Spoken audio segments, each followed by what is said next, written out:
बहुत स्वागत है। मैं हूं आपके साथ विभा उपाध्याय। झारखंड की सभी खबरों को जानेंगे विस्तार से, लेकिन सबसे पहले नजर झारखंड की 20 बड़ी खबरों पर फटाफट अंदाज में।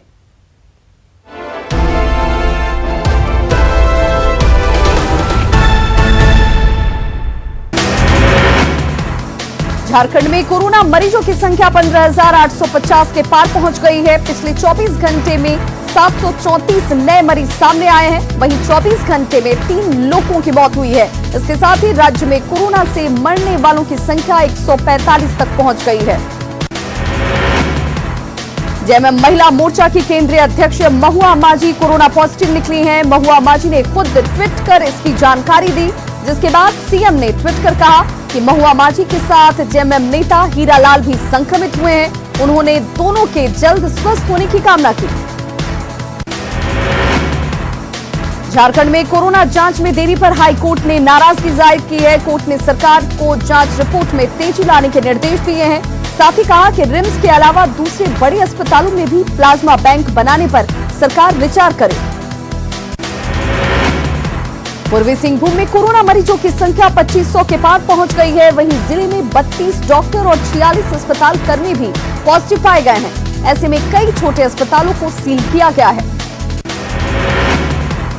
सरायकेला के गम्हरिया प्रखंड का कंप्यूटर ऑपरेटर और चांडिल प्रखंड का गार्ड और चालक कोरोना संक्रमित मिले हैं। इसके बाद दोनों कार्यालय को फिलहाल सील कर दिया गया है। गम्हरिया प्रखंड कार्यालय 3 दिन बंद रहेगा।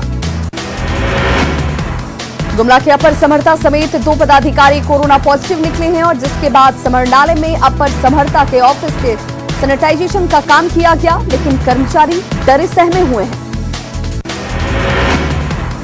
जमशेदपुर के टीएमएच में महिला की मौत पर परिजनों ने जमकर हंगामा किया। उनका कहना है कि अस्पताल महिला को कोरोना पॉजिटिव बता रहा है, जबकि महिला में कोरोना के कोई लक्षण नहीं थे।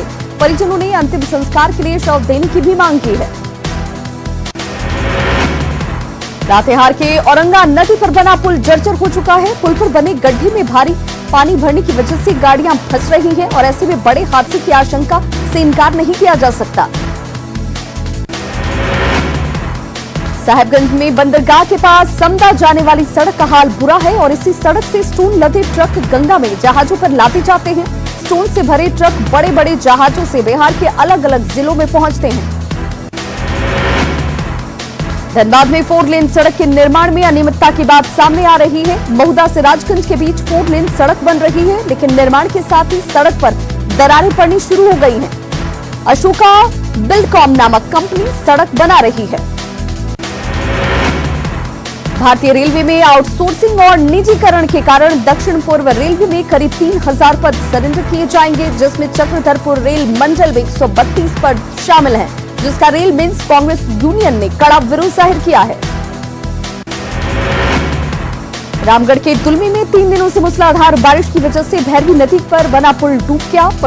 यहाँ प्रसिद्ध सिद्धपीठ रजप्पा मंदिर स्थित छिलका पुल भी पानी में डूबा हुआ है। पुल के ऊपर से पानी बह रहा है, बावजूद इसके लोग पुल को पार कर रहे हैं। कोडरमा के मरकच्चो में डोभा में डूबने की वजह से 3 चचेरी बहनों की मौत हो गई। तीनों बहनें डोभा में नहाने के लिए पहुंची थी और तभी एक बहन डूबने लगी। उसको बचाने के क्रम में तीनों बच्चियां डूब गई। रामगढ़ में भगवान बिरसा मुंडा की प्रतिमा को तोड़े जाने से लोगों में आक्रोश है। आदिवासी छात्र संघ और सरना समिति के लोगों ने हाईवे को नाराजगी स्वरूप जाम कर दिया, जिससे रांची पटना मार्ग पर गाड़ियों की लंबी कतारें लग गई। लोगों ने आरोपियों की जल्द गिरफ्तारी की मांग की है। खूंटी के अड़की थाना क्षेत्र में तेज रफ्तार ट्रक पुल के रेलिंग से जाकर टकरा गया, जिसके बाद काफी देर तक ड्राइवर और खलासी ट्रक में ही फंसे रहे।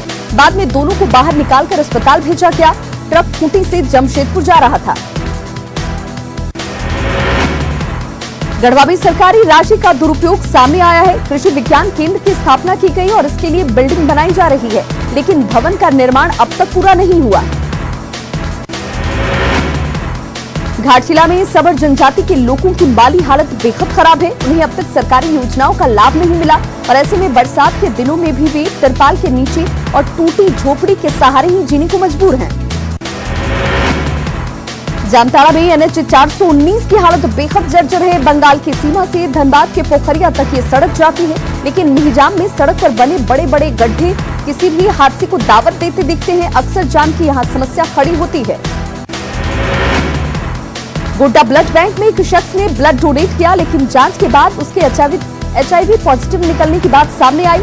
रक्तदान करने वाले शख्स को फोन कर अस्पताल आने को कहा गया, लेकिन जब वो अस्पताल नहीं पहुंचा तो थाने को इसकी सूचना दी गई। सरायकेला के सरकारी स्कूलों में वितरित किए जाने वाले किट में बड़ी अनियमितता सामने आई है। डीसी ने पूरे मामले में जांच को निर्देश दिए हैं। कोरोना संक्रमण से सुरक्षा को लेकर स्कूली बच्चों को जागरूकता चित्रों के साथ नोटबुक और पढ़ाई की अन्य सामग्री विद्यालय किट के रूप में उपलब्ध कराई जानी है।